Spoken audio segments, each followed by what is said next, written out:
FUSADES, es un gusto darles la más cordial bienvenida a nuestro webinar denominado Democracia en Centroamérica y República Dominicana, cómo frenar su deterioro, el cual hemos organizado de forma conjunta con el Estado de la región.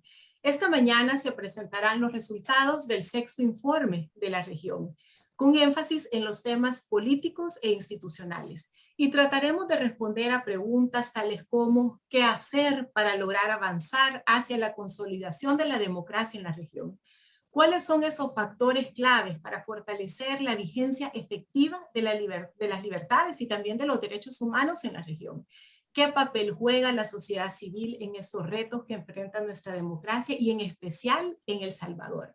Para ello tenemos el honor de tener al coordinador del informe, el señor Alberto Mora Román, a quien le damos una cordial bienvenida y agradecemos su tiempo. Antes de cederle la palabra, me gustaría comentarles un poco sobre Alberto. Alberto es máster en políticas de desarrollo con énfasis en ONGs de la Universidad de Bremen, Alemania, y también es licenciado en Administración de Negocios de la Universidad de Costa Rica. Alberto ha realizado investigaciones sobre temas como rendición de cuentas en la parte social, responsabilidad social empresarial, servicios de apoyo a la producción, entre otros. Y Alberto es parte del equipo técnico del programa Estado de la Nación desde 1996 y desde el 2006 es el coordinador de investigación del informe Estado de la Región que vamos a presentar este día. Y luego luego de la presentación de Alberto, tendremos a 3 profesionales de lujo que nos acompañarán en un panel para comentar el estudio y también para traer ese enfoque regional ya al punto de vista de lo que está ocurriendo en El Salvador. Tendré el honor de moderar este panel con nuestros invitados, la licenciada María Antonieta Bosa, el licenciado Francisco Díaz y el doctor Héctor Dada Iresi. Bueno, sin más, esperamos que este encuentro nos sirva de un espacio de reflexión colectiva en el que podamos identificar los retos que viven nuestras democracias, pero sobre todo buscar ideas audaces, innovadoras y constructivas que nos permitan seguir aspirando a vivir en un país donde impere la democracia y se respeten las libertades de cada una de las personas que vivimos en El Salvador. Sin más, pues le cedo la palabra a Alberto y el micrófono es suyo, Alberto. Gracias, Marjorie. Muy buenos días a todos y todas y un agradecimiento a FUSADES por propiciar este espacio de análisis y discusión. Gracias también a quienes han atendido la invitación a este conversatorio y sobre todo a nuestros panelistas. En los próximos minutos compartiré con ustedes una síntesis sobre el desempeño reciente de Centroamérica y República Dominicana en materia de desarrollo humano sostenible, con énfasis en los temas político-institucionales. El sexto informe del Estado de la región marca un aniversario importante para nosotros. Marca el cumplimiento de 25 años de estar estudiando la evolución del desarrollo humano sostenible y la integración regional con una perspectiva propia. Centroamérica no vista como una sumatoria de países, sino como un espacio regional en el que se interrelacionan sociedades y estados. El desarrollo visto desde una perspectiva amplia y no como crecimiento económico, ese ha sido el norte de nuestro análisis, entender el desarrollo humano sostenible como las oportunidades que se brindan a las personas para vivir vidas libres, largas, saludables y dignas, y la integración regional vista como herramienta para realizar acciones conjuntas entre sociedades y estados a favor del desarrollo humano sostenible y no como una formalidad institucional. La institución responsable de los informes del Estado de la región es el programa Estado de la Nación, un centro de investigaciones especializado en los temas del desarrollo humano sostenible basado en Costa Rica. Este programa pertenece al Consejo Nacional de Rectores, que agrupa a las universidades estatales costarricenses. A lo largo de este cuarto de siglo, el CONARE ha sido el principal auspiciador de esta iniciativa.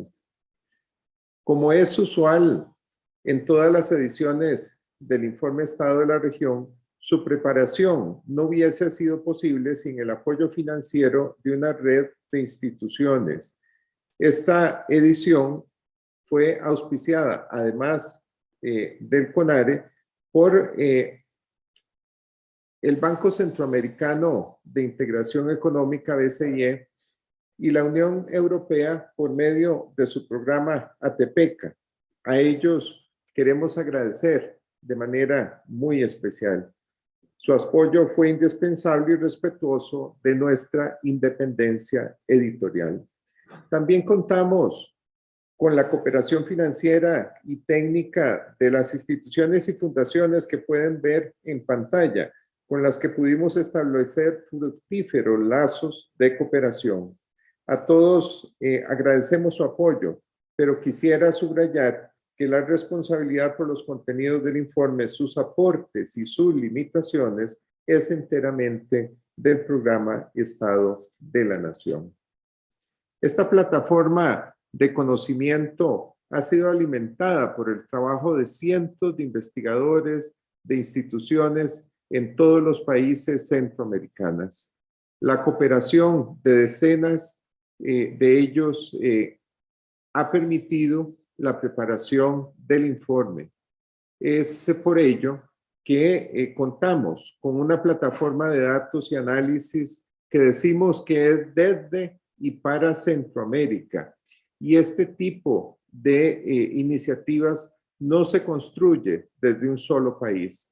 Para la elaboración de este informe, cientos de personas participaron desde la consulta inicial para la formulación del temario hasta la revisión y discusión de los borradores del informe. Muchas gracias a todos. No hay otra manera de crear pensamiento regional sino a partir de los lazos regionales de colaboración y apoyo. La edición 2021 de este informe analiza una gran cantidad de temas relacionados con el desarrollo humano sostenible y la integración regional de Centroamérica y República Dominicana. Se organiza en 14 capítulos que abarcan temáticas de especial interés para la región y que ven ustedes en este momento en la pantalla. Vistos en su conjunto, estos temas ofrecen una mirada sobre el desempeño reciente y la situación actual del Istmo. Además, el sexto informe contiene importantes innovaciones en relación con ediciones anteriores, entre ellas la incorporación de República Dominicana en la mayor parte de las investigaciones y capítulos, así como la publicación y difusión anticipada de estadísticas y estudios de particular relevancia. ¿Cuál es la valoración más general que plantea este informe sobre la evolución reciente de la región? El informe destaca que al cumplirse 200 años de la independencia y 30 años del SICA, nos encontramos en una situación de extraordinaria complejidad. Centroamérica y República Dominicana están sumidas en la peor crisis de las últimas 3 décadas. Esta situación se debe, por un lado, a la convergencia de los rezagos históricos y tendencias desfavorables en materia de desarrollo humano sostenible y democracia, y por otro, a los graves efectos de la pandemia. De esta valoración me referiré a los hallazgos relacionados con los temas político-institucionales relacionados con esta crisis que plantea que vive en este momento la región. Durante los últimos años fueron claros los retrocesos en materia institucional y política, especialmente en Nicaragua, Honduras y El Salvador. Vean ustedes, de acuerdo con el índice de democracia que calcula The Economist, que ven ustedes en este momento en la pantalla, en el año 2020 hubo un deterioro progresivo en la región, con excepción de Costa Rica y Panamá. Dichos retrocesos llevaron a una reclasificación de los sistemas políticos. El Salvador pasó de la categoría de democracia imperfecta a régimen híbrido, calificación que también tiene Honduras y Guatemala. ¿Y qué es un régimen híbrido? Bueno, un régimen híbrido es una mezcla de prácticas democráticas, especialmente en la configuración institucional del Estado, junto con arraigadas y generalizadas prácticas autoritarias en el gobierno de la sociedad. Ello crea un equilibrio inestable que por lo general incuba mayores deterioros democráticos. Por otro lado, Nicaragua es considerada bajo este índice como un régimen autoritario y Panamá y República Dominicana como democracias imperfectas. Este panorama político institucional no emerge de un momento a otro. Esta evolución surge de la vulnerabilidad y rezagos históricos, especialmente la existencia en nuestros países de estados débiles, pequeños, con baja capacidad para tener presencia y control del territorio, así como para brindar servicios básicos a la población, y por otro lado, de estados de derecho poco desarrollados. El poder infraestructural de un estado se refiere a aspectos como la capacidad que tenga ese estado para brindar servicios de educación y de salud a la población o para universalizar programas sociales. El índice de poder infraestructural que ven ustedes en el gráfico de la pantalla, bajo este índice, la mayor parte de los países de la región centroamericana y República Dominicana tienen rezagos históricos similares a los de otros países de América Latina, como Chile, México y Brasil, y están muy distantes de los niveles de los países más avanzados del mundo en esta materia, como Uruguay, el Reino Unido o Francia. A propósito, esta información proviene de la base de datos de variedades de la democracia, una iniciativa académica de la Universidad de Gotemburgo en Suecia, que desde el 2014 ha recolectado y sistematizado información de carácter político institucional para la mayor parte de los países y territorios del mundo y para varios siglos. La región también tiene rezagos en la construcción de estados democráticos de derecho, al igual que en el caso del poder infraestructural que veíamos anteriormente. Como ven ustedes en este gráfico, el desarrollo de los sistemas de administración de justicia en los países centroamericanos y República Dominicana muestra rezagos y sobre todo deterioro en relación con otros países de América Latina y el mundo.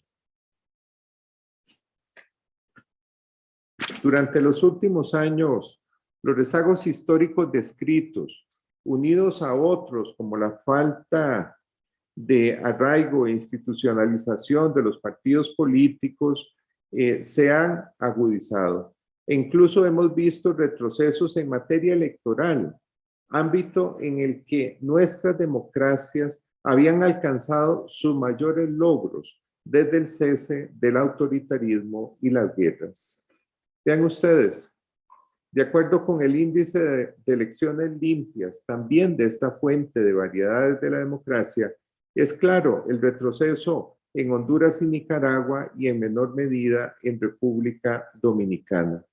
Los informes de las misiones de observación electoral de la Organización de Estados Americanos señalan desde 2015 un conjunto de debilidades e irregularidades en la gestión electoral.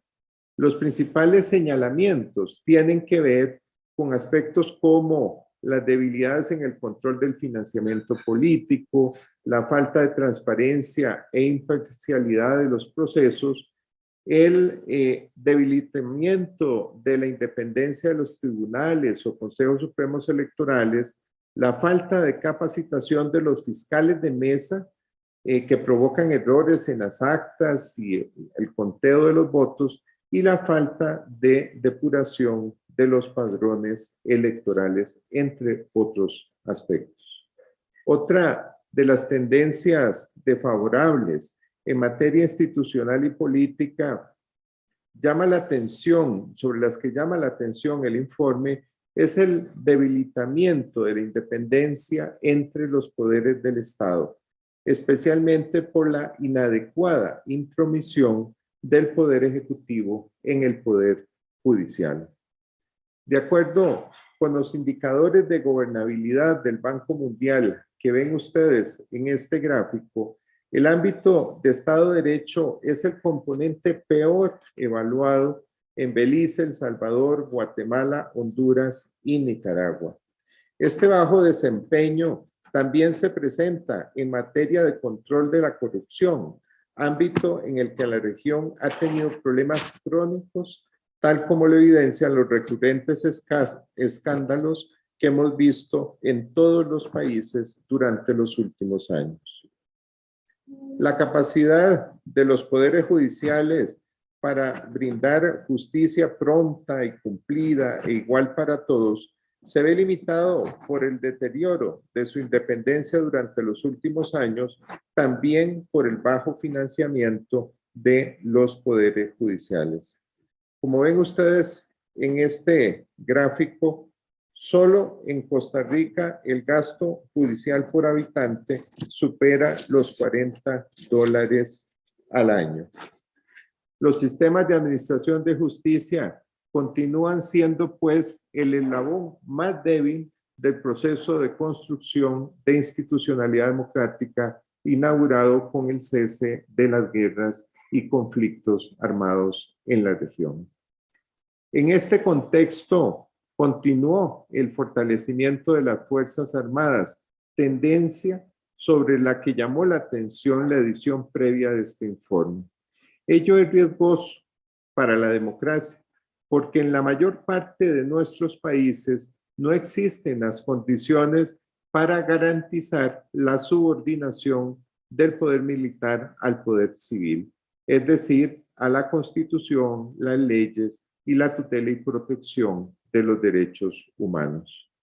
Vean ustedes, el gasto militar por habitante aumentó en todos los países en el periodo 2010-2019 y en Belice, El Salvador, Honduras y República Dominicana superó los $40 por habitante, umbral de financiamiento que en materia de administración de justicia solo supera Costa Rica.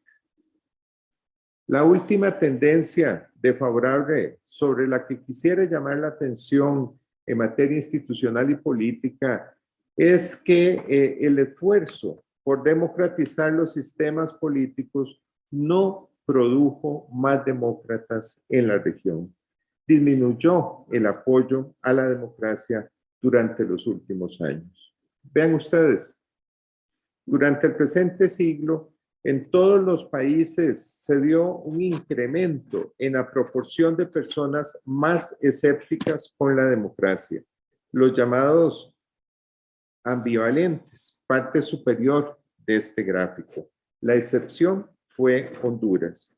Ello coincidió con una preocupante reducción de los grupos más afines a dicha manera de convivencia política, en particular los denominados demócratas liberales, la parte inferior del gráfico, especialmente en Belice y Costa Rica, donde esa disminución fue mayor.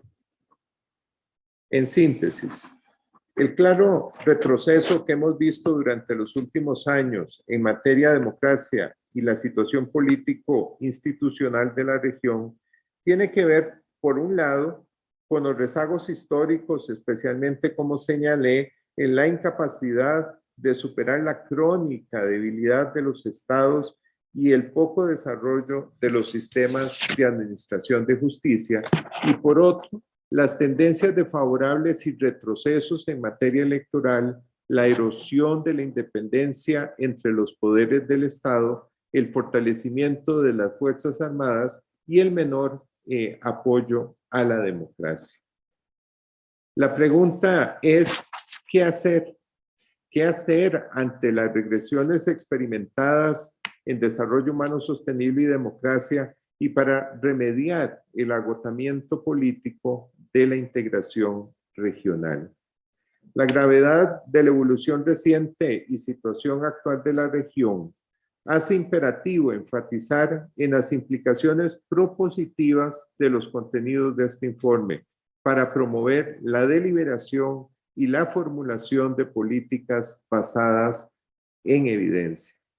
Para responder la interrogante planteada, también es importante no solo fijarse en la profundidad de los problemas que aquejan a la región, hay que entenderlos en su dimensión temporal e implicaciones, pues dan un norte y una medida de la magnitud de la deuda histórica a resolver. El presente informe propone algunas orientaciones estratégicas que podrían contribuir a fortalecer los lazos regionales en favor del desarrollo humano sostenible y la democracia, y para apuntalar el proceso de integración regional.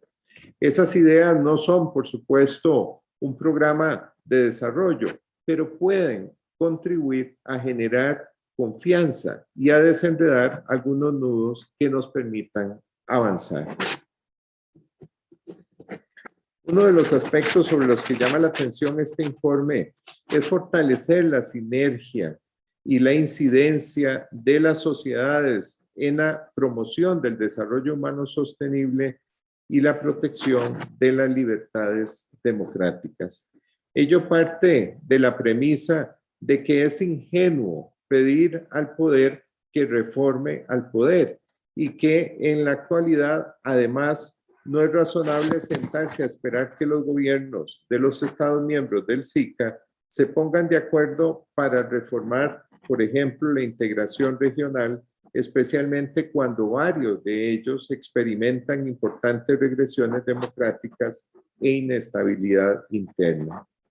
Es por ello que el informe hace un llamado a las sociedades para, pese a sus diferencias específicas, protejan los bienes públicos regionales y demanden acciones conjuntas compartidas a favor del desarrollo humano sostenible y el fortalecimiento de la democracia y las libertades ciudadanas. Este informe plantea que es tiempo de actuar. Insta a aprender del pasado. Hace 40 años la región se encontraba en una situación desesperada y en su horizonte solo parecía haber muerte y destrucción. En ese momento, líderes de muy diversa naturaleza rescataron al istmo. Hoy pues a las generaciones actuales nos toca en otras circunstancias una tarea similar.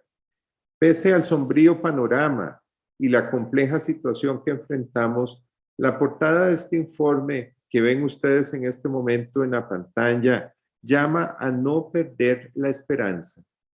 Pese a lo torrencial de las lluvias que nos han azotado y a la prolongación de tormentas que podemos ver en el horizonte, somos herederos de un valioso patrimonio. Las manos tejiendo evidencian que la historia no está escrita y que tenemos hoy, como en el pasado, márgenes de maniobra para impulsar iniciativas concretas a favor del desarrollo humano sostenible y la democracia en la región. La región centroamericana y República Dominicana, además, está hoy mejor preparada que hace 40 años para enfrentar estos retos. Cuenta con activos que debe reevaluar y articular para, en una de las coyunturas más complejas de su historia contemporánea, alcanzar esa meta. Para alcanzar esa meta, por supuesto, la responsabilidad de líderes sociales, económicos y políticos es indelegable y, por supuesto, que determinante también para evitar convertir la aspiración en frustración y que ello perpetúe la existencia de perdedores y de ganadores netos de los beneficios y oportunidades del bienestar y el desarrollo. Muchas gracias. Invitaría Muchísimas pues gracias. a Marjorie de Fusades a continuar con el evento y abrir el espacio de conversatorio que, como ella misma señaló al inicio, sería un intercambio con personas de El Salvador que conocen mucho el país, que conocen de estos temas, para tratar entonces de poner en clave salvadoreña los retos, los desafíos y, por supuesto, también las oportunidades que en una coyuntura tan compleja como la que plantea el informe en materia institucional y política, las sociedades y en particular la salvadoreña pueden emprender. Muchísimas gracias, Alberto, por su presentación. Una excelente presentación, un resumen que nos dice claramente cuál es el panorama que estamos viviendo. Pero me encantó la forma en que usted termina y es: a pesar de estas tempestades, no debemos perder la esperanza. Y justo de esto se trata esta conversación este día. Creo que los retos han quedado claros, entonces no los voy a repetir, pero en resumen, preocupa pues que la región haya sufrido grandes retrocesos en materia institucional y política.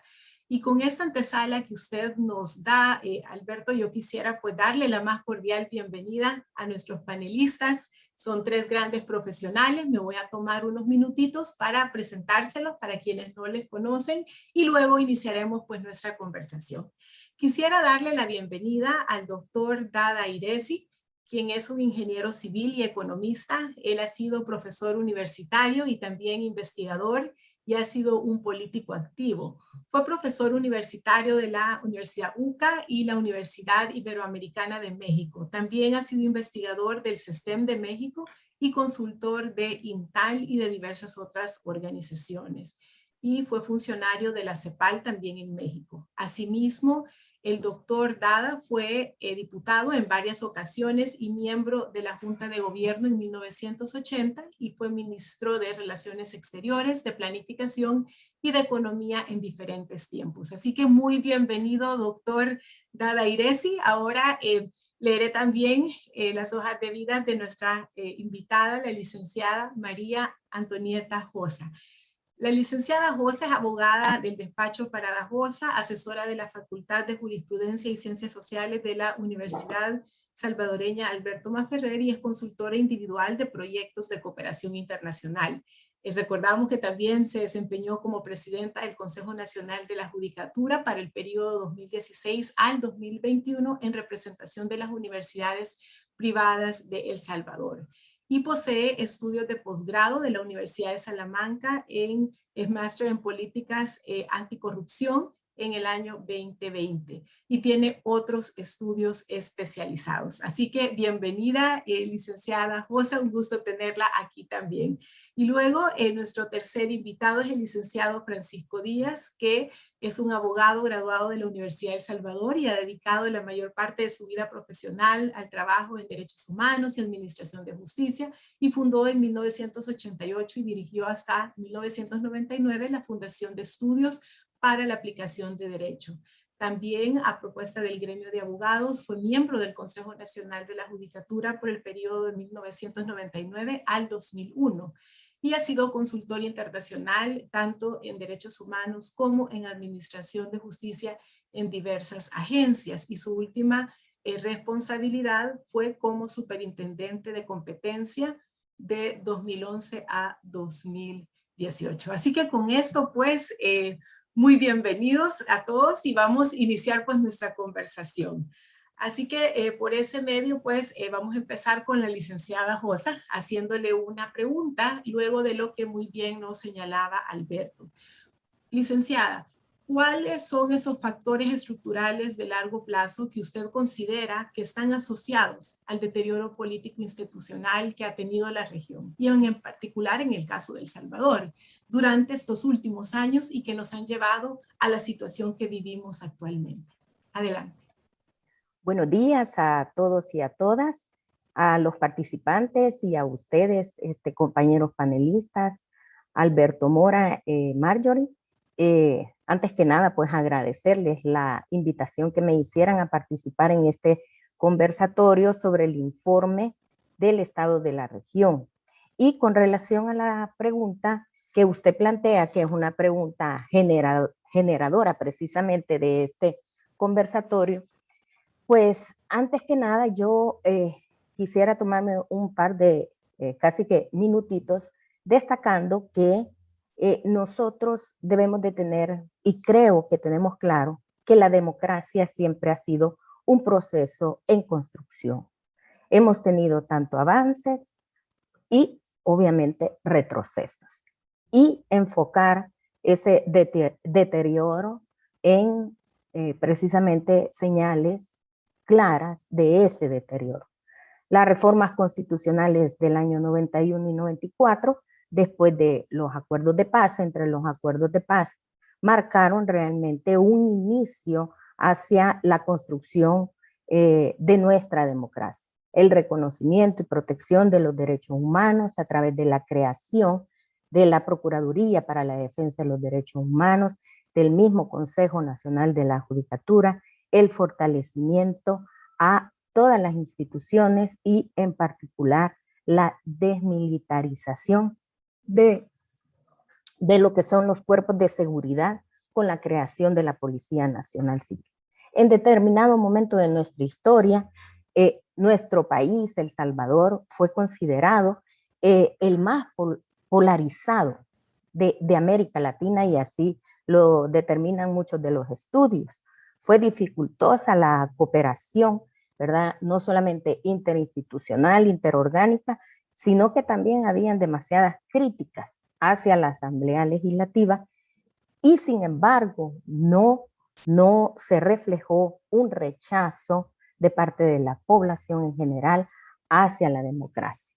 Hacia esa base, entonces, tenemos que toda esa situación en la que hemos venido cayendo, avanzando, retrocediendo, es y se debe en gran medida a ese legado de la guerra. Y aún en la actualidad, desde mi punto de vista, ronda ese fantasma negro de la impunidad. Sin embargo, también el diseño político electoral tuvo avances, y principalmente con muchas de las decisiones generadas por la Sala Constitucional del año 2009. En ese momento tuvimos un fortalecimiento institucional electoral, decisiones que obligaron a la Asamblea Legislativa a legislar respecto de aperturar la lista de los electos políticos, la votación por rostro, la obligación de realizar primarias a los partidos políticos, conocer de alguna forma, ¿verdad?, la financiación política, la posibilidad de las candidaturas independientes, en sí, el voto residencial y últimamente las bases para lo que es el voto en el exterior. También en el ámbito judicial, desde mi punto de vista, existieron notables avances. Se transformó casi toda la legislación procesal, niñez, penal, familia, civil mercantil, contencioso administrativo, ley, entre otras normas. Se fortaleció las oficinas de Defensoría del Consumidor, la Superintendencia de Competencia fue una de las instituciones que se crearon, el Instituto de Acceso a la Información Pública, entre otras. Ahora, para mí, ¿cuál es el deterioro? Bueno, no se ha alcanzado a obtener un equilibrio en esos poderes y las relaciones de los partidos políticos con sus electores. La confrontación ahora está mucho más aguda y ya no se trata exclusivamente de lo que podríamos decir de estos dos bandos identificados en los años anteriores, sino que ahora hay un ataque frontal, ¿verdad? Hacia cualquier expresión, hacia cualquier análisis constructivo, crítico, como es el que nosotros pudiéramos estar generando a raíz precisamente de este informe. No se ha logrado articular una articulación programada y coherente entre precisamente los partidos políticos y sus electores. No hay ni hubo, al menos en algún tiempo, lo relativo a la rendición de cuentas. No ha habido una mejora en la calidad de la representación. Necesitamos nuevas caras, nuevos líderes, nuevas personas que asuman, ¿verdad?, con responsabilidad y compromiso los retos que la nueva realidad nos está planteando. Entonces, hay un comportamiento que evidencia una serie de decisiones o la toma de decisiones que con el tiempo ahora vemos que fueron equivocadas. No se ha actualizado a modificar el sistema de los partidos políticos y vean ustedes, no se continuó con la promulgación de la nueva ley de probidad que derogara la actual ley de enriquecimiento ilícito de funcionarios y empleados públicos vigente desde 1956. La ley de la función pública, precisamente que permitía elevar o al menos la búsqueda de niveles de confianza en la población y de ir sentando esas bases para contar con un órgano de Estado regido por la integridad, rendición de cuentas, combate a la corrupción, prevención a la corrupción. Esto vino a agudizarse con la destitución de los magistrados de la Sala Constitucional. El decreto 144 respecto de las reformas a la carrera judicial y la prevención y combate a la corrupción. Yo me quedaría acá, Marjorie, hay bastante de qué hablar, una gran reseña que se puede tener, pero vamos a ir avanzando en la medida en que vamos desarrollando el conversatorio. Espero haber dejado sentada, ¿verdad?, y clara la respuesta respecto de cuáles son los factores estructurales. Excelente, muchísimas gracias, licenciada Josa.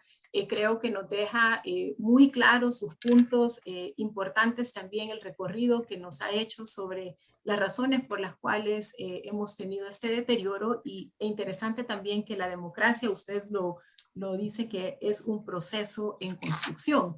Y en ese sentido, pues quisiera unir con sus comentarios y quisiera invitar a esta conversación al licenciado Díaz y hacerle una consulta. Nosotros vemos en el informe de la región que se concluye que el esfuerzo para democratizar los sistemas políticos no creó una base amplia de demócratas en la región.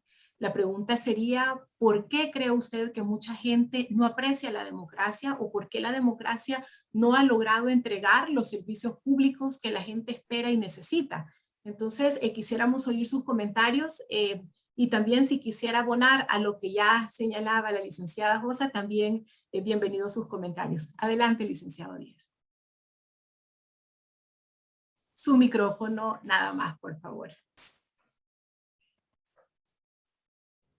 Ahora sí, adelante. Gracias, Marjorie, y muchas gracias al programa Informe sobre el Estado de la Región por la invitación que me hace a participar a la par de estos dos excelentes ponentes, lo cual a cualquiera intimida. Escuchando la última parte del informe que desarrollaba Alberto, realmente me cayó como anillo al dedo, porque de alguna manera deja una cierta esperanza. Yo debo decir que soy de las personas que están muy desesperanzadas en este momento frente a lo que pasa en nuestro país. El recorrido de los avances que ha hecho la licenciada Josa es correcto, es muy exacto.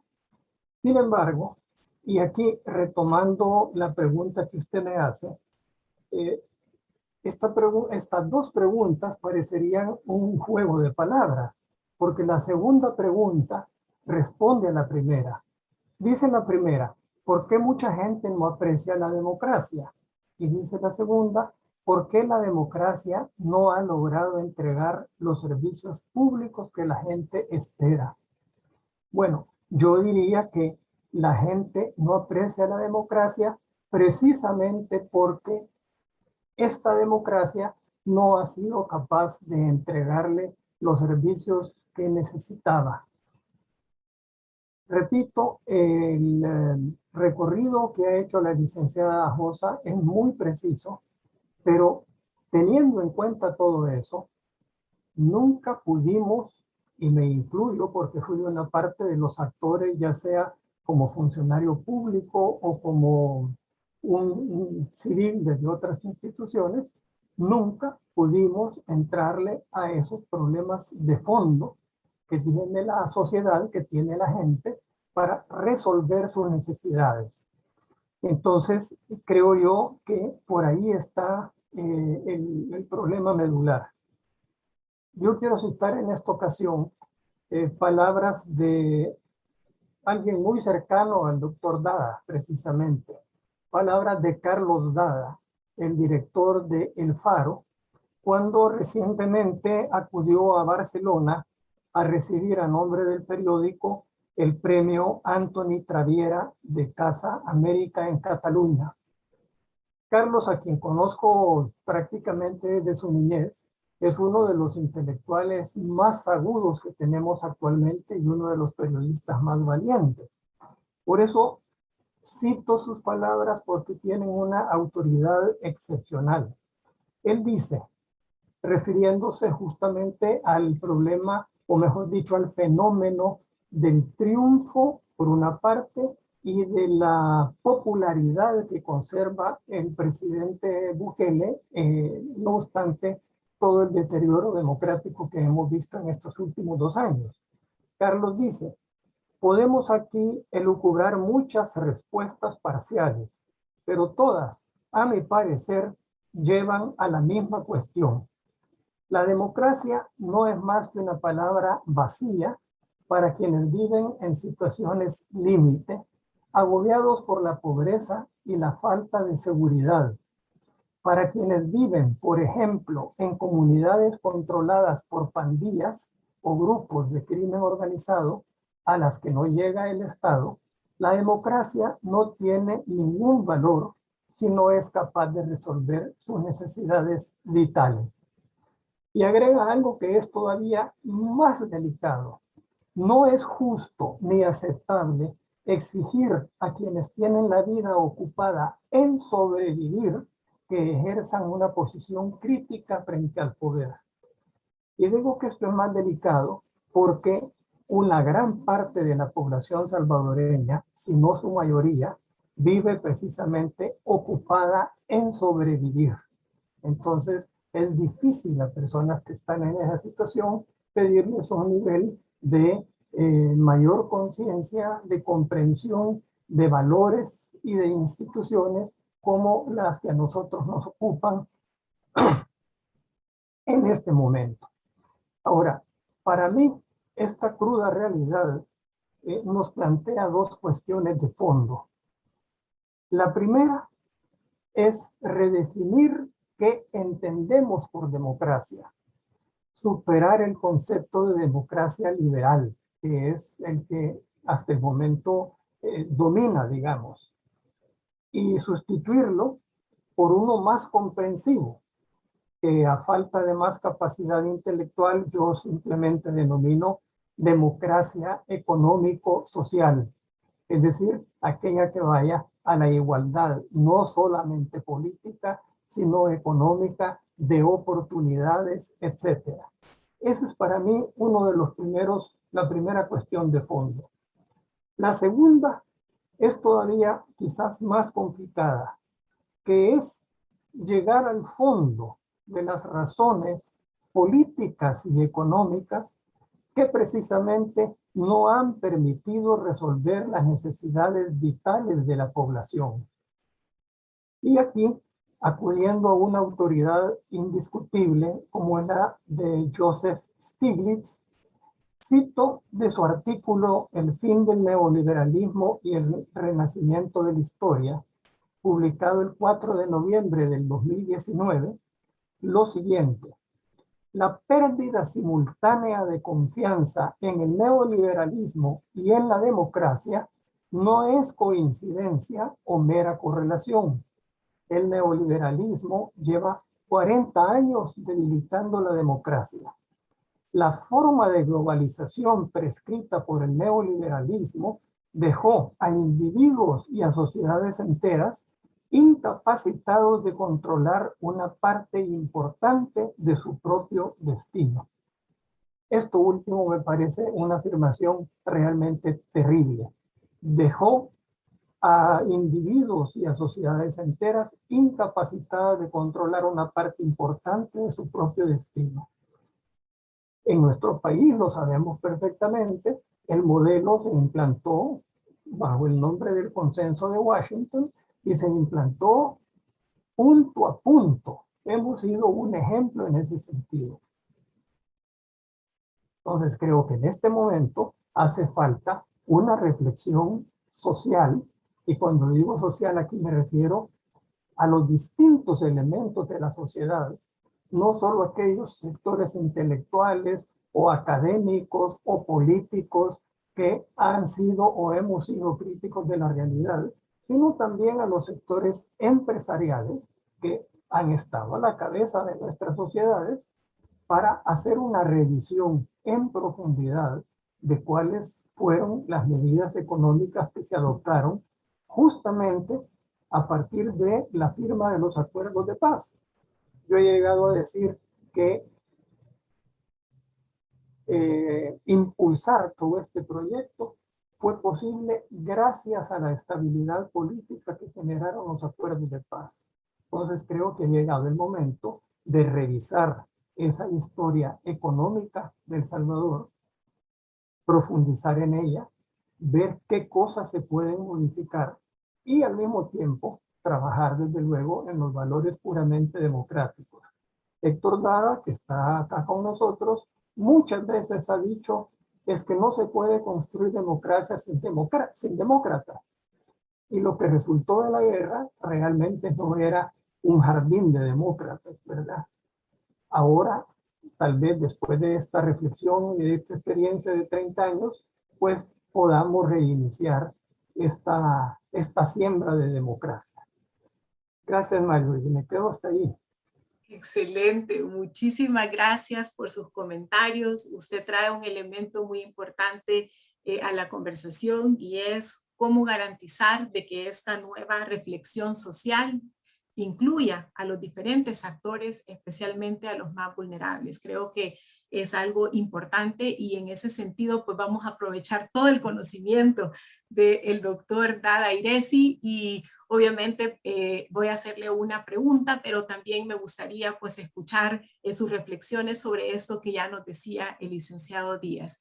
¿Cómo ve usted este respaldo, doctor, popular de la población a las reformas que se han propuesto y se han implementado en El Salvador en los últimos días, a pesar de que muchas de estas acciones o estas reformas han sido contrarias a la democracia? Entonces, ¿qué justifica esto? Y viendo el pasado, ¿qué podemos aprender y cómo podemos ver hacia adelante para tener una mayor consolidación, como lo decía el licenciado Díaz, de demócratas en el país?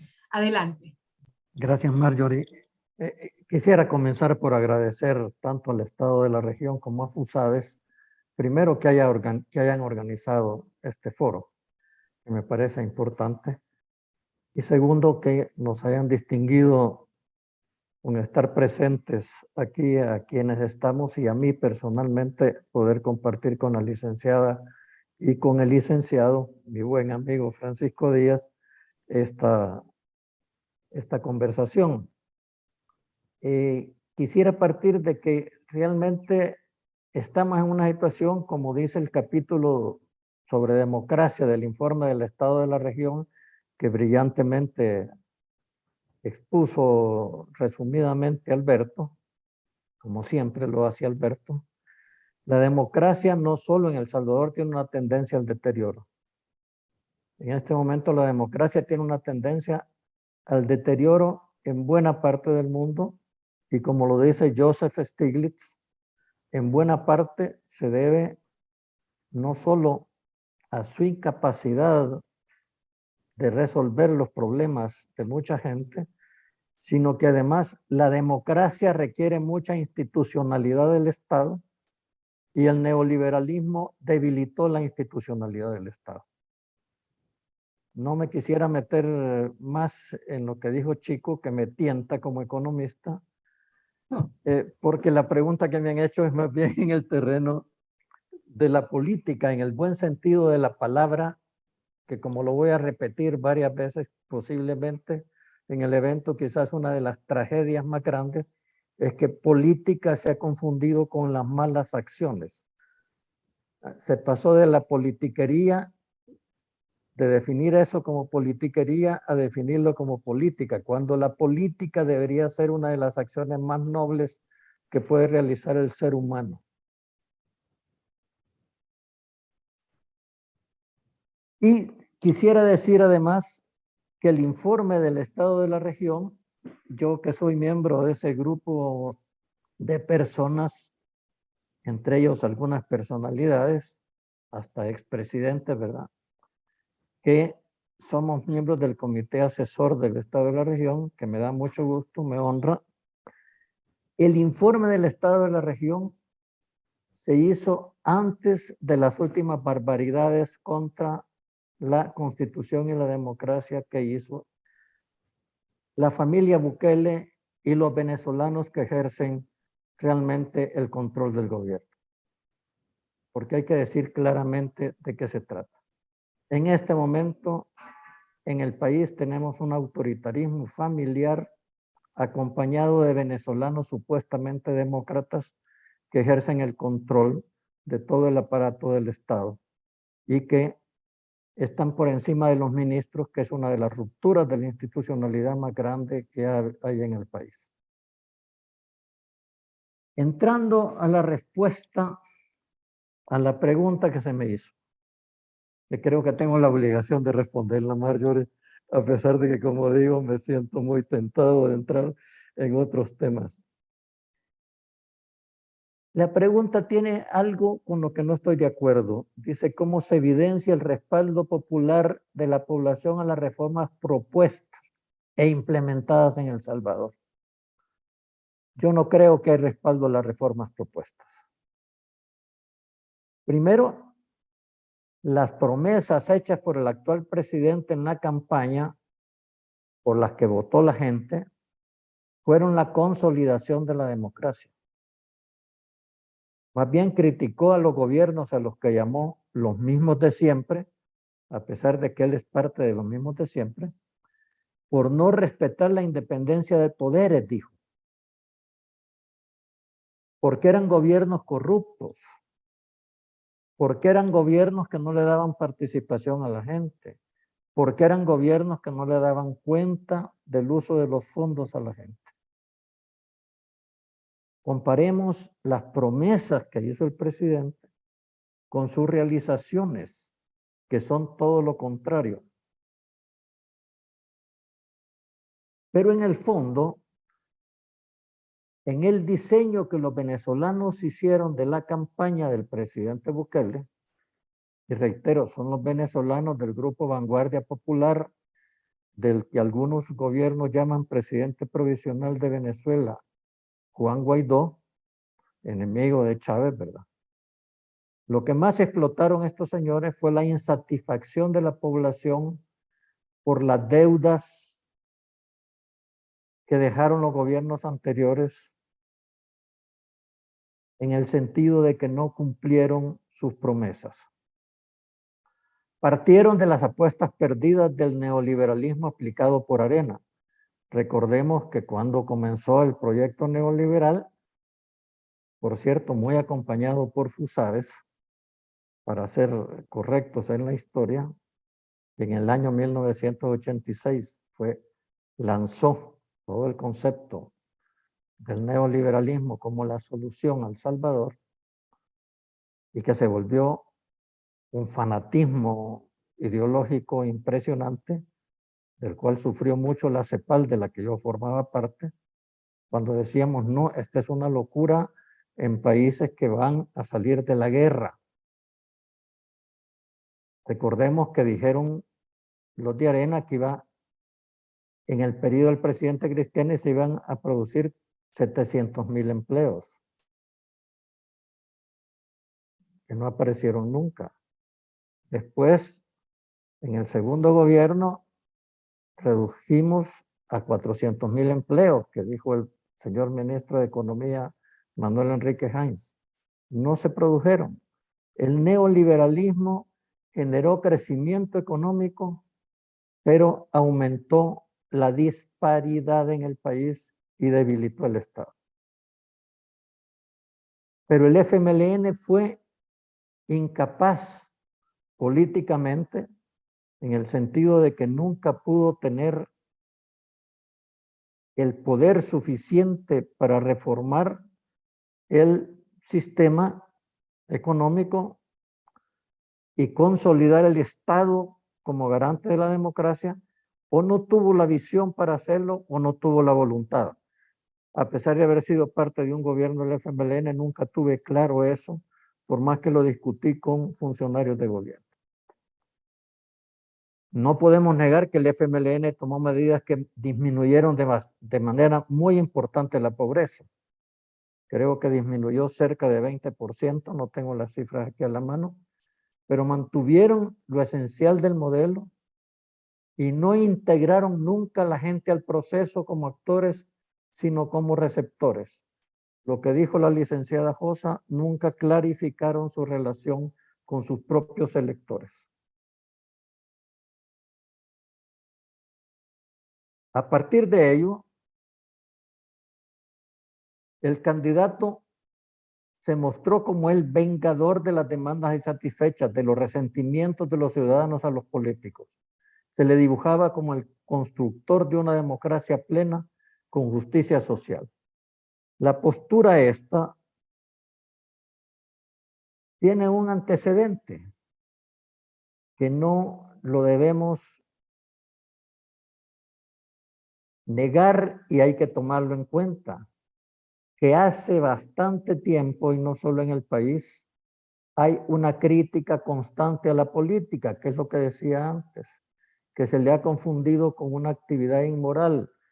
Que haya inmorales en la política no quiere decir que la política sea inmoral, así como cuando hay sacerdotes o pastores inmorales, no quiere decir que la actividad de ser sacerdote o pastor es inmoral. Pero eso no lo hemos distinguido, sino organizaciones de la sociedad civil, periódicos, no solo en El Salvador, en el mundo entero se han lanzado contra la política. Y los partidos políticos vistos como la aglomeración de gente sucia que quiere explotar el país, etcétera, etcétera. Y se presentaba a la sociedad civil como el lugar de las virtudes.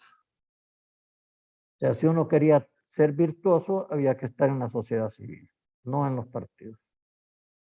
Hay que recordar que el plan Cuscatlán, con el que el candidato pidió los votos, utilizando como vehículo simplemente a Gana, no tiene ninguna mención a lo que en verdad han sido las acciones y actitudes del actual gobierno. Al revés, muchas veces han sido contrarios.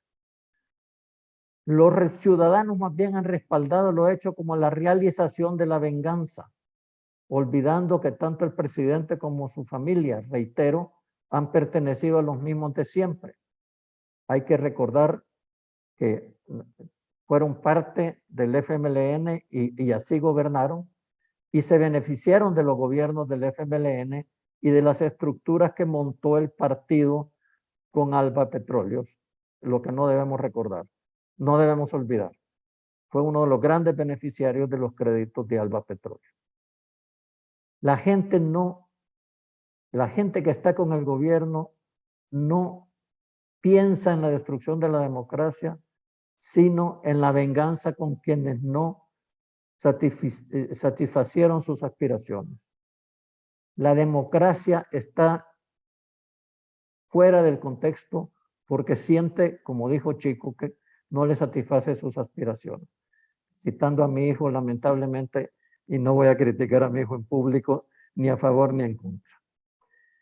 Como varios han dicho, y voy a repetir lo que dijo Chico, no se puede pedir que se defienda la democracia que no ha recibido de ella satisfacción ni de sus necesidades materiales y una cosa que me parece muy importante, ni las condiciones adecuadas para ejercer su libertad. Como me decía un teólogo a mí, el ser humano se parece a Dios sobre todo en dos cosas, en su capacidad de raciocinio y en el ejercicio de la libertad. Cuando el ser humano deja de tener las condiciones para razonar y para ejercer su libertad, se está negando como persona. Pero eso es lo que ha hecho esta sociedad por mucho tiempo. Y las consecuencias las tenemos en este momento, que tenemos un presidente que tampoco razona demasiado, que se vuelve en el líder de una sociedad que va camino al abismo, tanto en materia política como económica. La utilización de la pandemia y el manejo populista de ella es un factor nada despreciable en esa popularidad, sobre todo en el uso populista del regalo de alimentos, que no está mal, pero que tenemos que tener presente que no disminuye la pobreza de nadie, sino le permite comer unos cuantos días. Lo mismo la disminución de la delincuencia, que mucha gente agradece, aunque eso sea fruto de acuerdos claros con las pandillas, las maras, como decimos en El Salvador. El apoyo está disminuyendo rápida, pero no suficientemente. Y disminuye cuando medidas del gobierno comienzan a golpear a diversos sectores ciudadanos o cuando estos comienzan a ver que sus expectativas materiales no han sido ni van a ser cumplidas ni le importan al gobierno, o que lo que se denunciaba se practica ahora con creces. Cada vez la gente percibe la hipocresía de la denuncia de la corrupción, la carencia de proyectos, la inseguridad jurídica del país, la prioridad de los intereses patrimoniales de la familia gobernante, etcétera, etcétera. Perdón que he sido quizás un poco más largo de lo debido, Marjorie, pero la pregunta daba para una tesis doctoral y no para 15 minutos como me he pedido. Muchísimas gracias, doctor. La verdad es que escucharlo pues nos deja muchas reflexiones, y usted al inicio pues claramente decía que la democracia requiere de mucha institucionalidad, y justamente eso es lo que el informe pues señala, que es esa institucionalidad la que ha venido en un claro deterioro. Y esto pues me lleva a la pregunta que le quiero hacer en nuestra segunda ronda ya de conversación a la licenciada Josa, y preguntarle, licenciada, que luego de las últimas transformaciones en el órgano judicial, ¿considera usted que el órgano judicial está en condiciones de cumplir el rol para frenar ese deterioro democrático? ¿Y qué se puede hacer, ya que el órgano judicial es un pilar fundamental para que haya democracia en nuestro país? Adelante, licenciada. Sí, muchas gracias. Pues definitivamente, y como dicen el doctor Dada, ¿verdad? Vamos a tener que contestar con precisión la pregunta. Definitivamente no. Las condiciones realmente para cumplir, ¿verdad? Con ese rol no están dadas. Y esto porque desde mi punto de vista hay que destacar que definitivamente los preceptos constitucionales que cimentan todo el tema de la organización del órgano judicial y de la carrera judicial ha sido vulnerado. Se ha vulnerado la separación de poderes, se ha vulnerado la independencia judicial y el cogobierno en la administración de la carrera judicial respectivamente. Primeramente, la separación de poderes que nosotros lo encontramos en el artículo 86, inciso primero de nuestra Constitución. Y el control del poder es un elemento imprescindible que señala nuestra Constitución y que es un elemento importante para nuestra democracia. Una forma de controlar, evitar la concentración del poder.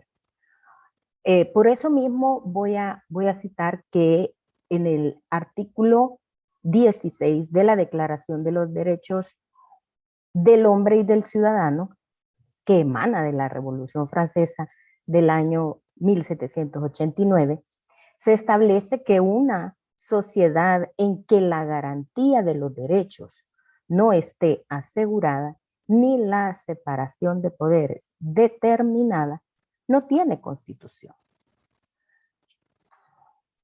Con relación al principio de la independencia judicial, que lo tenemos regulado en distintas disposiciones, pero en el artículo 172, inciso tercero de la Constitución, se parte de que la independencia judicial exige el respeto de los procedimientos institucionales indicados en la Constitución, no solamente para el ingreso a la carrera judicial o para la designación en cualquiera de los cargos que se integran. Cada nueva judicatura asume que es asumida por un mismo funcionario, implica un propio perfil respecto del cual se debe de demostrar no solamente la idoneidad específica o la competencia respectiva, lo que solo puede hacerse mediante el cumplimiento óptimo de un procedimiento objetivo de selección para el cargo.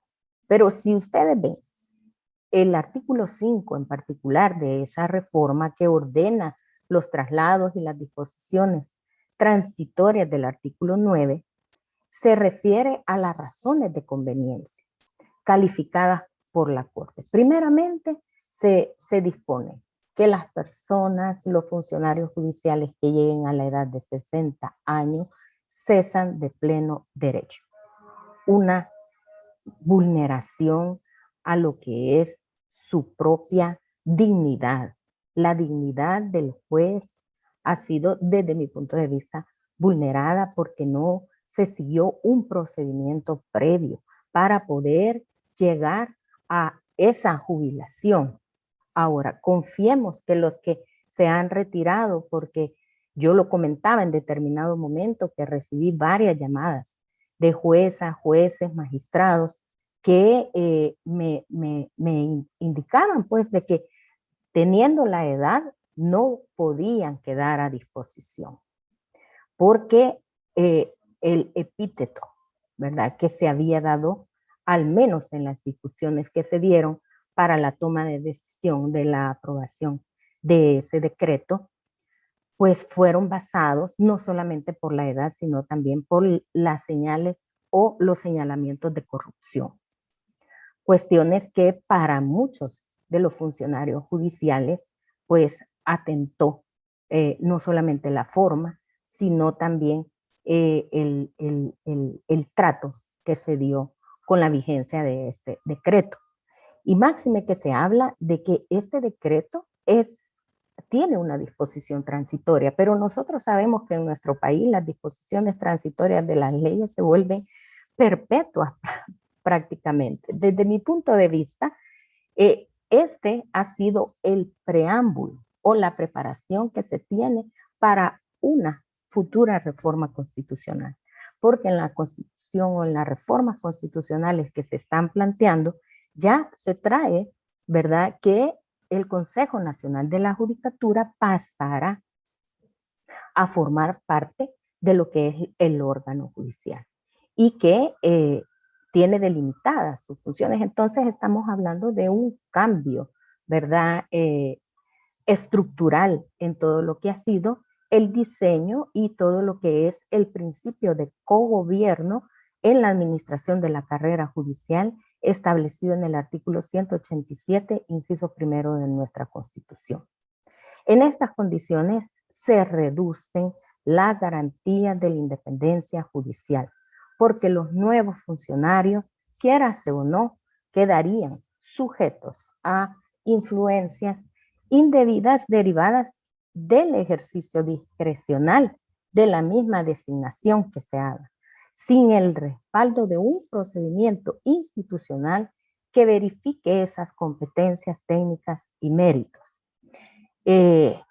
Definitivamente está afectada su independencia, sería solo, ¿verdad?, un órgano constitucional el que habría participado en la decisión de la carrera judicial, que en este caso es la Corte Suprema de Justicia, sin la intervención misma del Consejo Nacional de la Judicatura en la parte de la selección. También no hay que perder de vista que el estatuto judicial que ha sido firmante en nuestro país en las diversas cumbres iberoamericanas de presidentes de corte y de consejos nacionales de la judicatura, se estableció que la independencia judicial no es un privilegio de los jueces, sino como un derecho de los ciudadanos y una garantía al correcto funcionamiento de un Estado constitucional y democrático de derecho que asegure la justicia accesible, eficiente y previsible. Y además que a la par de esos esfuerzos se realizó toda una reforma judicial en toda Iberoamérica, pero basada en una serie de procedimientos previamente establecidos. También es importante mencionar, ¿verdad?, a todos nuestros participantes que recientemente en la cumbre iberoamericana, donde yo todavía alcancé a participar en diciembre de 2020, sí, en el 2020, el 11 de diciembre, donde se firmó virtual por, lógicamente, la situación de la pandemia, ¿verdad? Pero en esa cumbre se trabajó durante 2 años uno de los ejes importantes para el fortalecimiento de la independencia judicial, y fue precisamente el establecimiento de las bases para el establecimiento de un código de protección social del juez y de la jueza, reconociendo ahí un retiro digno, un retiro voluntario, ¿verdad? No abrupto, donde hubo un quebrantamiento no solamente en las bases de la familia misma de estos funcionarios judiciales. Por esta razón, considero de que no estamos, ¿verdad?, en condiciones de cumplir ese rol para frenar el deterioro. ¿Qué debemos de hacer? Desde mi punto de vista, mantener siempre puesta la atención en ese tema. Seguir muy de cerca el desempeño del órgano judicial en esta nueva conformación, especialmente respecto a la garantía de los derechos de las personas. Debemos de hacer todos los esfuerzos posibles para orientar a la población. Y creo de que este tema ha sido común, tanto con lo que ha salido como resultado del informe, con lo que ha mencionado el licenciado Díaz y con lo que ha remachado, ¿verdad?, el doctor Dada. Hay que hacer todos los esfuerzos posibles para que nuestra población conozca la importancia de un poder judicial independiente. Hay que promover un debate permanente sobre las alternativas del restablecimiento de ese orden constitucional. Y por último, una recomendación sería el contribuir a esa reflexión crítica sobre la judicatura, pero en términos comprensibles para la ciudadanía en general, porque vean de que nosotros los abogados, ¿verdad?, hablamos en términos que para el ciudadano común no son tan entendibles, asequibles, ¿verdad? Contrastando, por supuesto, el discurso oficial de la reducción de la mora judicial, pero con datos reales.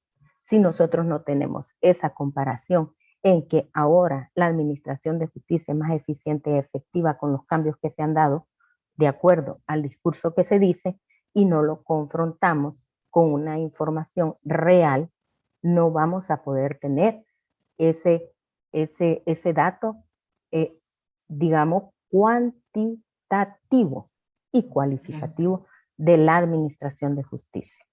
Así sería mi intervención en ese punto, Marjorie. Muchísimas gracias, licenciada Josa. Y la verdad es que quién mejor que usted para que nos pueda comentar sobre los retos, ¿verdad? Y muy puntualmente qué se puede hacer también para garantizar que el país tenga pues esa independencia judicial que es tan necesaria. Ahora solo aprovecho a hacer un pequeño comercial y decirle a todas las personas que amablemente nos están acompañando que pueden mandar sus preguntas tanto para Alberto como para nuestros 3 panelistas al chat, y al final del evento vamos a tener un espacio para poder leerlas y poder responder. En aras del tiempo, porque es que cuando hay panelistas de este calibre, ¿verdad?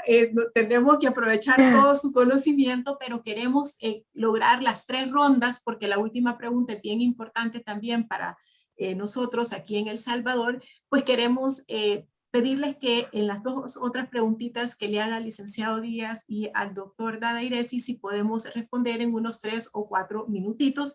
Y en ese sentido, me quedo con el licenciado Díaz y le pregunto, aquí ya nos decía el doctor Iresi sobre la importancia de que la política fuera visto como algo noble. Y de hecho, hace un par de días, el doctor Alcántara, que es un politólogo español, tenía una conversación y también decía, el gran reto ahorita de la política es la credibilidad de los ciudadanos en los partidos políticos, y daba varias razones, y entre ellas pues el tema también de problemas de corrupción, entre otros, y hablaba de qué hacer para convertirlo en una cosa noble, ¿verdad? Entonces, en ese sentido, pues preguntarle, licenciado Díaz, ¿cuál ha sido el rol de los partidos políticos tradicionales en esta coyuntura y cuál es el margen de maniobra para frenar el deterioro que viene? Adelante. Su micrófono, nada más. Gracias. Gracias, Marjorie. Me aseguro que voy a ser muy breve en la respuesta, pero no puedo dejar de comentar que me habría encantado estar en el mismo Consejo Nacional de la Judicatura con la licenciada Josa de Parada.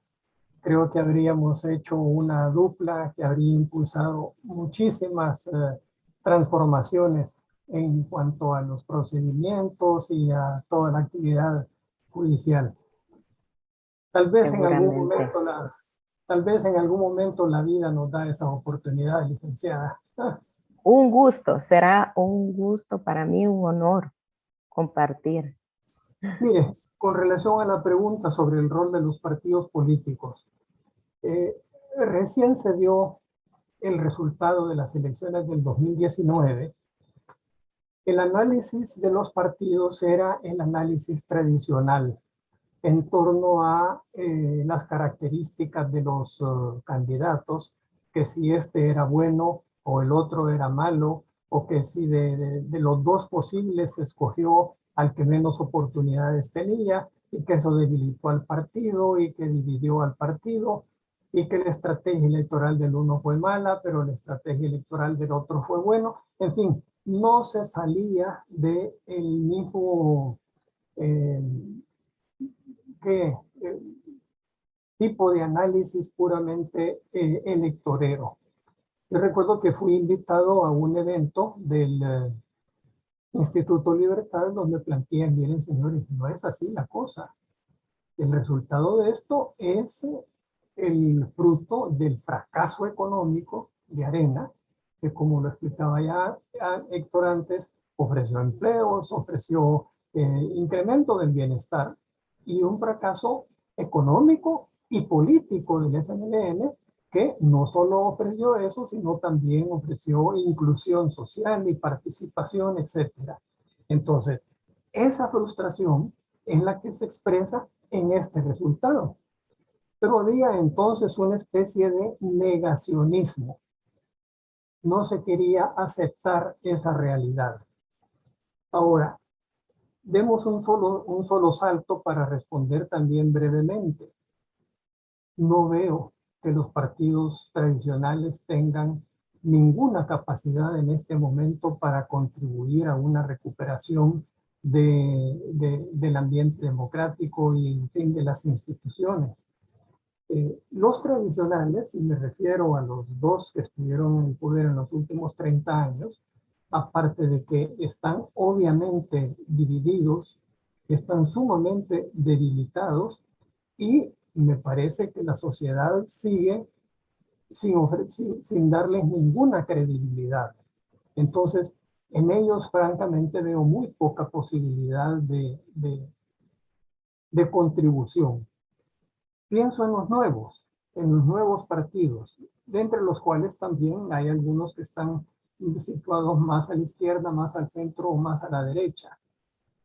Francamente creo que han tenido bastante espacio para hacer más presencia legislativa, parlamentaria, y más presencia en general en los medios, en el debate nacional. No la han aprovechado.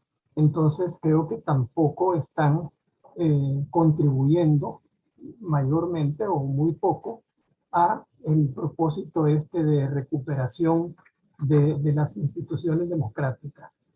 Creo que esa responsabilidad en este momento recae más bien sobre la sociedad civil, sin ignorar a los partidos políticos, obviamente, pero quizás corresponda a esta hacerles el llamado y hacerles el planteamiento de qué papel pueden jugar, porque parecieran estar desorientados y realmente no saber mayor cosa que hacer. Yo creo que por ahí sería, Marjorie, la respuesta. Y como le ofrecí ser muy breve, pues aquí me detengo.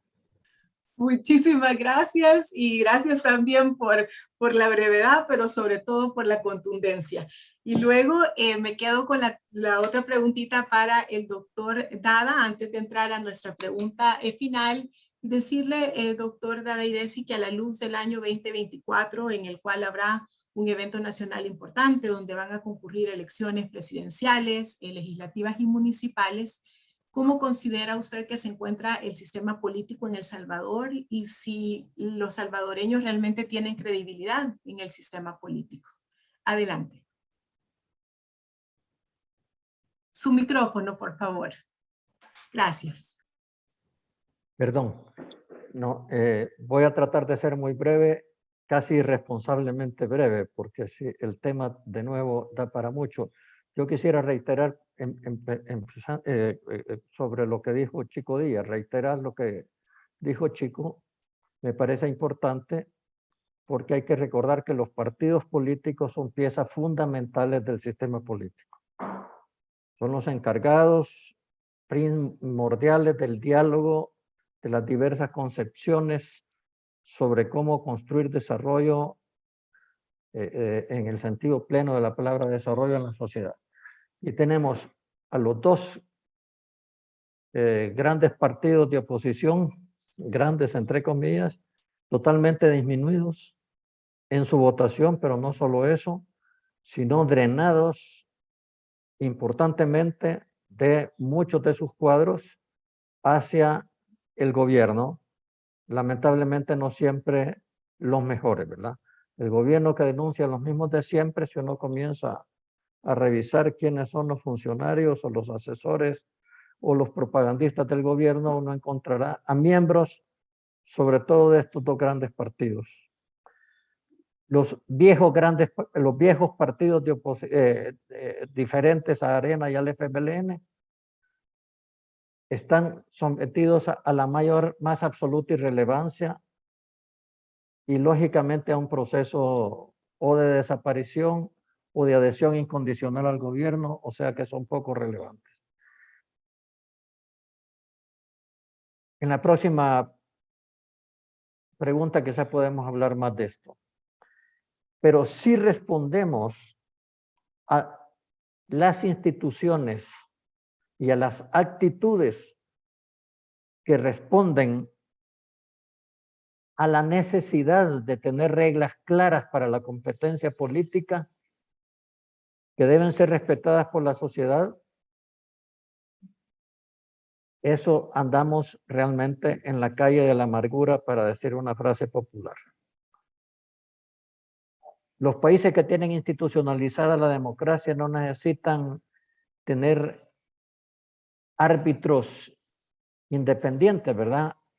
Hay grandes democracias en el mundo y las elecciones las maneja el Ministerio del Interior o de Gobernación, como quiera llamarse, y son respetados los resultados con independencia, porque la sociedad no toleraría un fraude, ¿verdad? En el país no hay institucionalidad en este momento que respete las reglas de la competencia política, cosa que sí hemos tenido desde los acuerdos de paz. Se ha destruido no solo la independencia judicial, ¿verdad? El Tribunal Supremo Electoral se ha vuelto un árbitro muy parcial. Y menciono la independencia judicial porque muchas violaciones a la ley en un proceso electoral pueden terminar en el órgano judicial, por supuesto. Pero además, para tomar decisiones, la gente requiere información. Es parte del sistema político. Y si en algo se ha caracterizado en este gobierno, es en la más absoluta opacidad. Todo se ha declarado reservado por 7 años. Pero no solo sobre sus acciones. Yo le preguntaba a un amigo muy cercano al gobierno si él sabía, por ejemplo, si la coordinadora del gabinete o como se llame, todavía seguía estando allí, y me dijo que no sabía, ¿verdad? Porque tenemos funcionarios que nunca hablan en público, nunca se sabe lo que piensan, etcétera.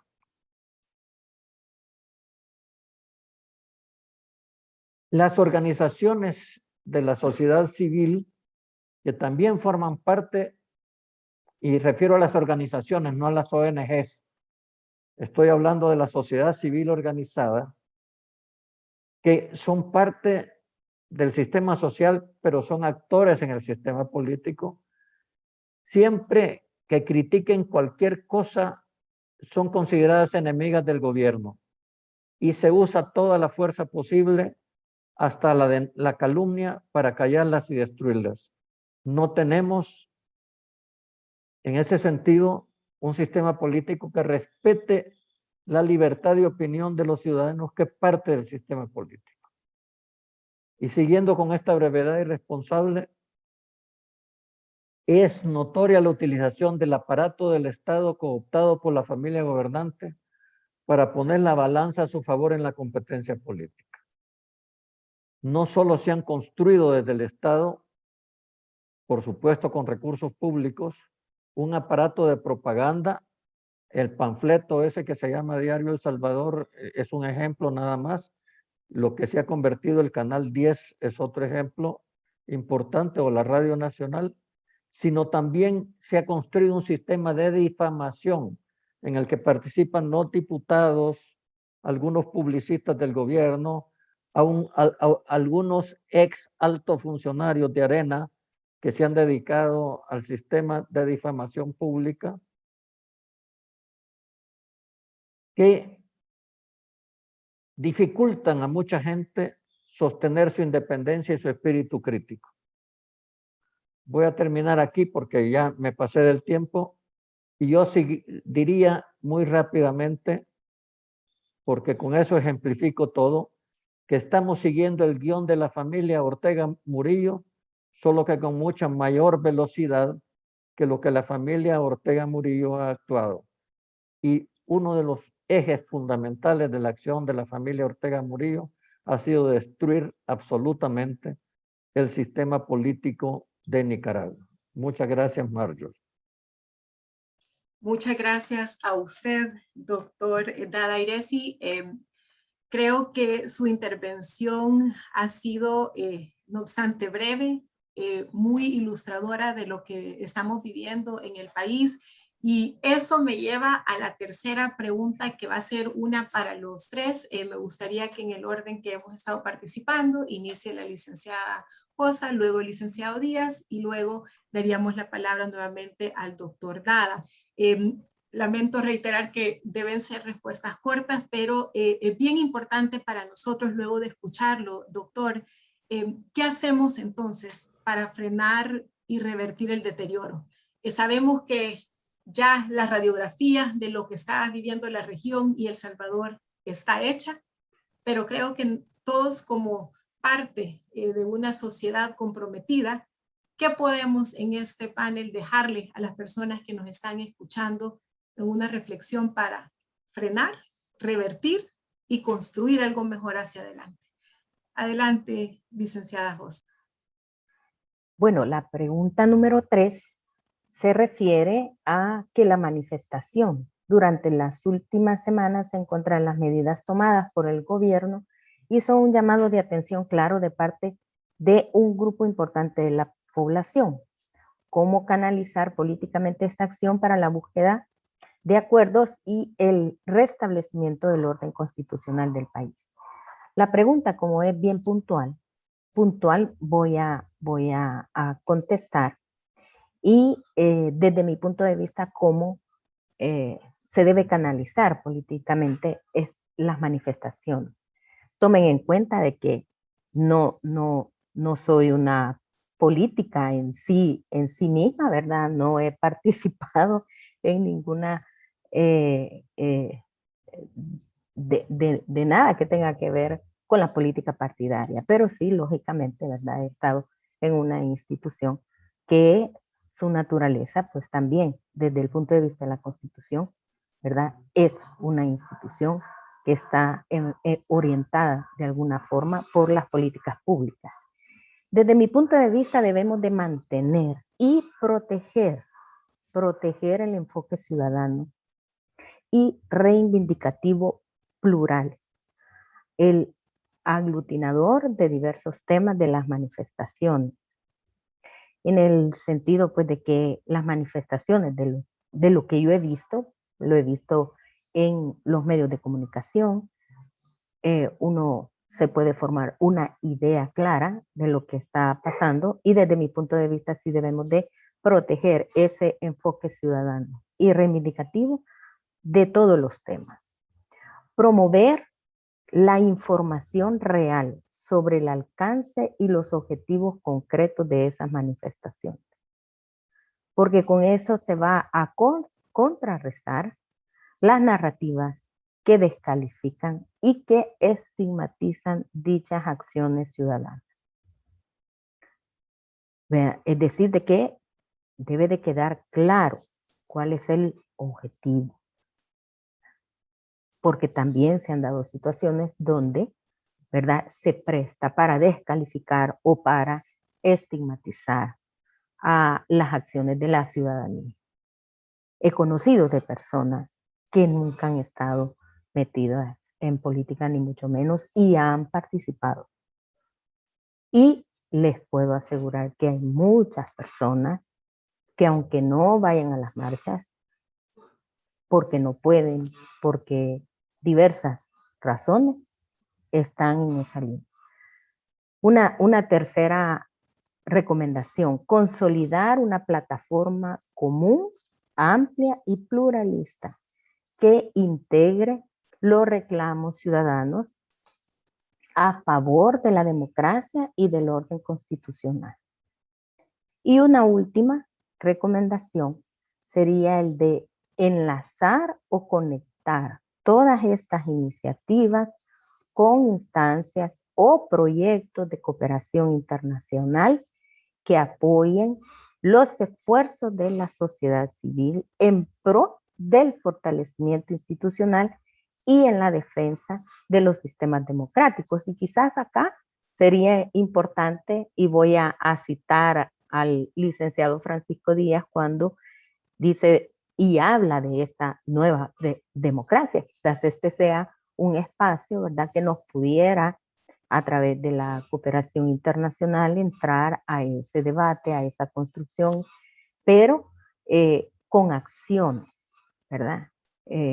Con acciones muy concretas y a mediano plazo, ¿verdad? No puede ser de que vamos a llegar al 2024, ¿verdad? Y estemos todavía, como decía el profesor, ¿verdad? Investigador, vayamos a quedar desesperanzados.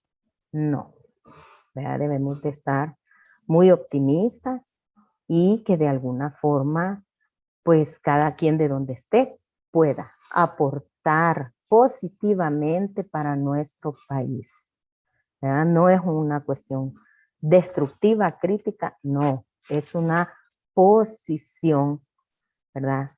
Favorable para nosotros y para la población. Con eso yo estaría terminando mi intervención en esta parte. Quedo pendiente, lógicamente, de las valoraciones y conclusiones del doctor Dada y del licenciado Díaz. Muchas Sí, gracias. gracias. Le pasamos la palabra al licenciado Díaz. Gracias, Margaret.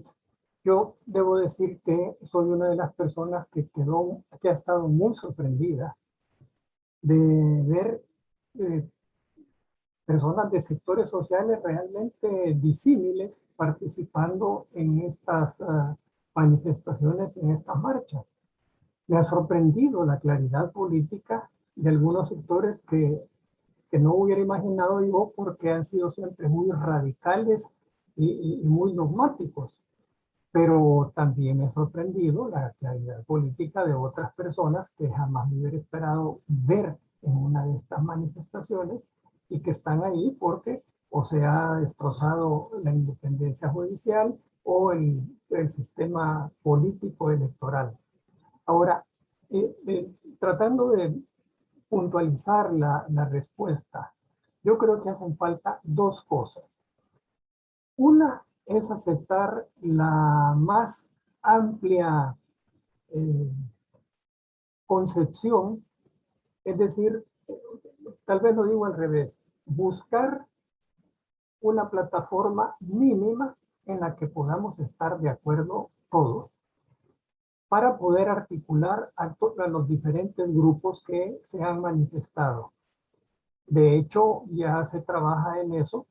Hay que buscar la articulación de estos grupos y buscar hasta donde sea posible una respuesta uniforme, democrática, común a todos. Después debe haber tiempo para discutir más en profundidad temas como los que hemos tratado ahora, pero esa es una segunda etapa. En una primera etapa lo que hace falta es estar claros en que necesitamos recuperar la libertad. La libertad es a la sociedad lo que el habla es al individuo. Entonces necesitamos definitivamente recuperar la libertad de expresión, de organización, de manifestación, que está parcialmente conculcada, y utilizarla justamente para buscar esa plataforma mínima de recuperación de los valores democráticos y de las instituciones democráticas, no solo de los valores. Esta es una tarea que va a ser muy compleja, porque, por ejemplo, lo que se ha hecho con el órgano judicial obliga a una revisión absoluta del colectivo judicial. No se podría tratar de decir, volvamos a lo que teníamos antes. De manera que la tarea que viene es muy, muy compleja. Muchísimas gracias. Y ahora le damos la palabra al doctor Dada Iresi. Gracias, Marjorie.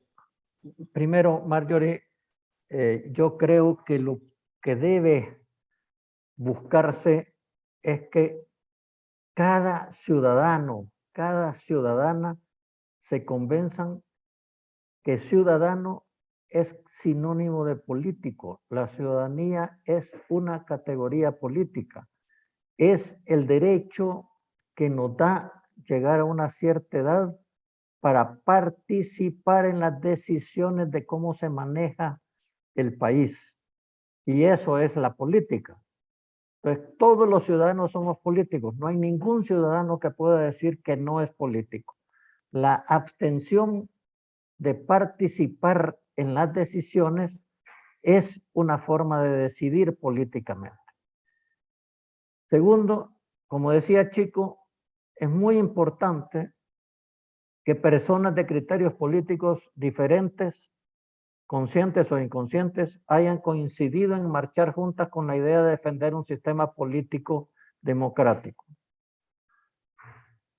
Y Chico lo decía muy bien, el sistema político democrático lo que va a representar para la gente es que las diferencias puedan ser procesadas con respeto entre los participantes, con respeto al derecho de que los participantes piensen libremente y determinen su línea de pensamiento a la que cada uno se adhiere sin merecer descalificaciones. La democracia implica mucho respeto entre las personas y esto lo debemos de divulgar. Yo tengo amigos que piensan totalmente distinto que yo y son amigos muy estrechos a los que yo respeto por su honestidad y piensan distinto que yo, aún familiares a los que quiero mucho. Chico mencionaba una cosa importante. Han marchado juntos ciudadanos pertenecientes a sectores sociales diferentes, que en la democracia muy posiblemente van a enfrentar sus visiones, pero con la visión de buscar acuerdos en los que nadie gane todo y nadie pierda todo, ¿verdad? Ahora, como decía la licenciada Josa, lamentablemente las manifestaciones no han tenido más orientación en este momento que oponerse a la construcción de la democracia. Carecen de liderazgos que conduzcan participativamente la transformación de la protesta y la defensa de la democracia en una propuesta de salida de esa condición autoritaria y esta demolición del Estado de Derecho que la familia gobernante y sus asesores nos han impuesto. Hay muchas batallas que hay que dar. Voy a hacer lo más breve posible, pero hay que decir que una batalla que hay que dar es en el aspecto informativo. Creo que es necesario calificar los hechos como son. Hay algunos que dicen, sí, son un poco dictadores, pero quizás no tanto y quizás han sido electos. Recordemos que Mussolini y Hitler fueron electos en votación libre, ¿verdad? Estos señores fueron electos en votación libre para transgredir la ley, la constitución, los derechos de las personas. Entonces, hay que hablar claro, pero sobre todo demostrarle a la gente lo que puede ganar en la democracia. Ya se mencionó, hay que recurrir a la comunidad internacional. No tenemos organismos de justicia aquí, pero tenemos organismos internacionales como la Corte Interamericana de Justicia, los organismos de derechos humanos de la ONU y de la OEA, etcétera. No menciono la Corte Centroamericana de Justicia porque sirve para que algunos tengan trabajo, pero no sirve para otra cosa. Se requiere del surgimiento de grupos de sociedad civil organizados y coordinados que estén dispuestos a jugarse por la democracia. Estoy hablando no de ONGs, yo pertenezco a varias, no las estoy despreciando, son muy importantes, pero no son representativas. Necesitamos grupos de sociedad civil representativos que asuman la tarea de construir democracia y eso requiere divulgación de los beneficios de la democracia. Y hay un tema que a muchos sorprende y es que se necesitan partidos políticos consolidados. La democracia no funciona sin partidos. No me refiero a los actuales o nuevos, aunque la dificultad de tener un Tribunal Supremo Electoral absolutamente plegado a la voluntad de casa presidencial es bastante complicada para la inscripción de nuevos partidos. Pero esos partidos tienen que estar comprometidos con autenticidad con la construcción y consolidación de la democracia. Como decía Chico antes, FMLN y Arena nunca estuvieron actuando en la democracia porque partieran de una convicción democrática, sino porque era necesario vivir en democracia. Hay que gobernar para la gente y con la gente, y eso debe ser diseñado. La tarea no es fácil, y decir que la tarea no es fácil no es ser pesimista. El resultado no está garantizado de ninguna manera. Miren Venezuela y Nicaragua, que a partir de realidades diferentes, y lo más diferente allá es que tanto el ejército nicaragüense como el ejército venezolano son absolutamente plegados al partido político, llamado partido político que gobierna. Es muy difícil reconstruir un proceso de estructuración democrática, pero ¿por qué es difícil? Vale la pena. Y la democracia, como decía en su primera intervención la licenciada Josa, es un proceso permanente de construcción. Nunca se termina la construcción de la democracia. Como decía el Chico, al pasado no va a volverse. No vamos a reconstituir las instituciones que había antes del 1 de mayo. Tenemos que enfrentar el futuro. Como decía Alberto en su intervención, la historia no está escrita. La historia la construimos día a día con responsabilidad. Y reitero, porque no es fácil, es importante. Lo que no es importante normalmente no es fácil. Muchas gracias, Marjorie. Muchísimas gracias. Excelentes reflexiones de parte de nuestros tres panelistas. Tenemos varias preguntas que iban dirigidas hacia el rol de la sociedad civil en un momento en el cual se ve una reducción del espacio cívico, se ve en riesgo el tema de la libertad de expresión, la libertad incluso de asociación, y creo pues que ustedes en sus intervenciones ya lo han abordado de alguna manera. Por el tiempo no vamos a poder hacer un recorrido de todas las preguntas, pero quisiera pedirle a Alberto que si usted pudiera de alguna manera también hacernos sus comentarios antes de finalizar el evento sobre el rol de la sociedad civil, Alberto, y también cómo usted ve a la luz de este informe los siguientes años, ¿verdad? De la región y también en particular del Salvador, y nos encantaría pues escuchar su percepción al respecto. Así que adelante, Alberto. Gracias, Marjorie. Solo quisiera destacar que el intercambio y los aportes que han generado los y la panelista han sido muy valiosos, sobre todo para cumplir el objetivo de este espacio, que fue poner como en clave salvadoreña la evolución y la situación que de alguna manera el informe del Estado de la región plantea sobre la situación de la democracia en Centroamérica y República Dominicana. Creo que además ha permitido actualizar con hechos, con evidencia y sobre todo con llamados de atención prioritarios lo que la sociedad en su conjunto en El Salvador debe y puede hacer de alguna manera para en esta compleja situación por tratar de frenar el deterioro y restablecer el proceso de construcción, de fortalecimiento de la democracia y de los derechos humanos en el país. Creo que es fundamental el hilvanar democracia, institucionalidad, Estado con el desarrollo y las condiciones de bienestar para la gente. Porque como han señalado los panelistas, la democracia es un sistema de convivencia entre las personas que lo que busca además es procurar que se logre el bienestar común.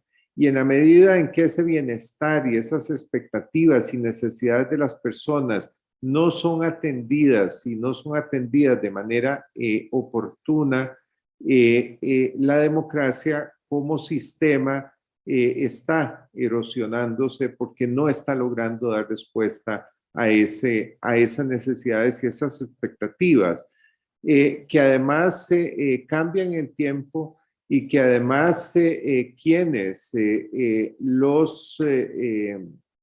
como ciudadanos y ciudadanas ejercemos la posibilidad de participación política, debemos de tener conciencia de que nos reservamos también la capacidad para pedir cuentas, ¿verdad? Finalmente el voto es un instrumento, un mecanismo para delegar en un grupo de personas la conducción del Estado y del gobierno, pero quienes ejercemos ese derecho y quienes también no lo ejercen, se reservan esa capacidad de pedir cuentas. Y creo que esto es algo que en nuestra cultura política no ha logrado calar.